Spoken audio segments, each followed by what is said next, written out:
ಜೀವದುದಯ ರಹಸ್ಯ ಜೀವವಿಲಯ ರಹಸ್ಯ ಜೀವನದ ದೃಶ್ಯ ಮರುವಿನ ಬಿಸಿಲ್ಗುದುರೆ ಭಾವಿಸಲಿದೇ ತತ್ವ ಬ್ರಹ್ಮ ಮಾಯೆಯೇ ವಿಶ್ವ ಕೇವಲಾತ್ಮ ಬ್ರಹ್ಮ ಮಂಕುತಿಮ್ಮ.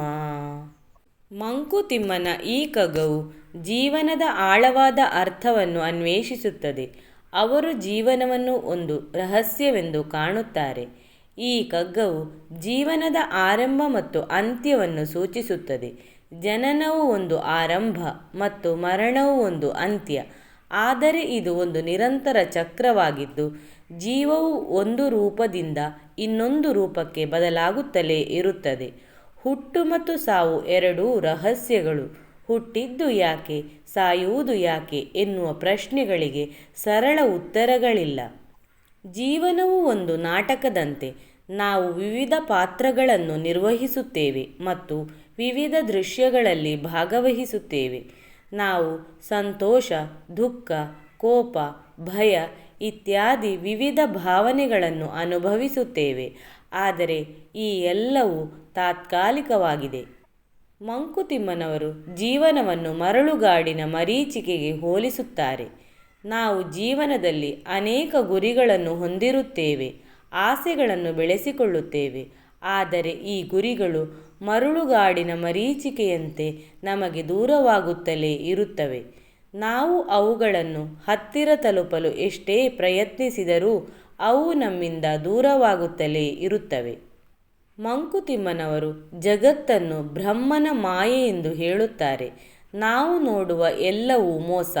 ನಾವು ಭೌತಿಕ ವಸ್ತುಗಳನ್ನು ಹಿಡಿದುಕೊಳ್ಳಲು ಪ್ರಯತ್ನಿಸುತ್ತೇವೆ, ಆದರೆ ಅವು ನಮ್ಮ ಕೈಯಿಂದ ಜಾರಿ ಹೋಗುತ್ತವೆ. ನಾವು ಈ ಜಗತ್ತಿನಲ್ಲಿರುವ ವಸ್ತುಗಳಿಗೆ ಅಂಟಿಕೊಂಡರೆ ನಾವು ಮೋಕ್ಷವನ್ನು ಪಡೆಯಲು ಸಾಧ್ಯವಿಲ್ಲ. ಈ ಜಗತ್ತು ಮೋಕ್ಷದ ದೃಷ್ಟಿಯಿಂದ ನೋಡಿದರೆ ಮೋಹ ಮಾಯೆಯಾಗಿದೆ. ಆತ್ಮ ಒಂದೇ ನಿಜವಾದ ಬ್ರಹ್ಮ. ನಾವು ಮತ್ತು ಬ್ರಹ್ಮ ಒಂದೇ ಎಂದು ಮಂಕುತಿಮ್ಮನವರು ಹೇಳುತ್ತಾರೆ. ನಾವು ಬ್ರಹ್ಮದ ಭಾಗ, ನಾವು ಬ್ರಹ್ಮದಲ್ಲಿ ವಿಲೀನವಾಗಬೇಕು ಎಂದು ಅವರು ಹೇಳುತ್ತಾರೆ.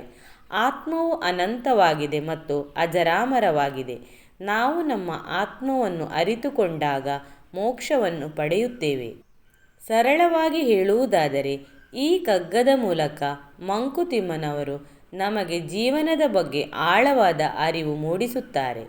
ಈ ಕಗ್ಗವು ಜೀವನದ ಆಳವಾದ ಅರ್ಥವನ್ನು ಹುಡುಕುವ ಪ್ರಯತ್ನವಾಗಿದೆ. ಜೀವನದಲ್ಲಿ ನಾವು ಭೌತಿಕ ಸುಖಗಳನ್ನು ಹುಡುಕುವ ಬದಲು ಆಧ್ಯಾತ್ಮಿಕ ಸುಖವನ್ನು ಹುಡುಕಬೇಕು ಎಂದು ಅವರು ಹೇಳುತ್ತಾರೆ. ಈ ಕಗ್ಗವು ಜೀವನವು ಒಂದು ಮೋಹ ಮಾಯೆ ಎಂದು ಹೇಳುತ್ತದೆ ಮತ್ತು ಆತ್ಮವೊಂದೇ ನಿಜ ಎಂದು ಸೂಚಿಸುತ್ತದೆ. ಹುಟ್ಟು ಮತ್ತು ಸಾವು ನಮ್ಮ ನಿಯಂತ್ರಣದಲ್ಲಿಲ್ಲ. ಭೌತಿಕ ವಸ್ತುಗಳು ನಮಗೆ ಶಾಶ್ವತ ಸಂತೋಷವನ್ನು ನೀಡುವುದಿಲ್ಲ. ಆಧ್ಯಾತ್ಮಿಕ ಸುಖ ಮಾತ್ರ ಶಾಶ್ವತ. ನಾವು ಬ್ರಹ್ಮದ ಭಾಗ, ನಾವು ಬ್ರಹ್ಮದಲ್ಲಿ ವಿಲೀನವಾಗಬೇಕು. ಮಂಕುತಿಮ್ಮನ ಈ ಕಗ್ಗವು ಜೀವನದ ಅರ್ಥವನ್ನು ಅರ್ಥ ಮಾಡಿಕೊಳ್ಳಲು ನಮಗೆ ಸಹಾಯ ಮಾಡುತ್ತದೆ. ಈ ಕಗ್ಗವು ನಮಗೆ ಜೀವನದ ಬಗ್ಗೆ ಹೊಸ ದೃಷ್ಟಿಕೋನವನ್ನು ನೀಡುತ್ತದೆ. ನಾವು ಜೀವನವನ್ನು ಒಂದು ರಹಸ್ಯವಾಗಿ ಕಂಡು ಆಧ್ಯಾತ್ಮಿಕ ಸುಖವನ್ನು ಹುಡುಕುವತ್ತ ಗಮನ ಹರಿಸಬೇಕು.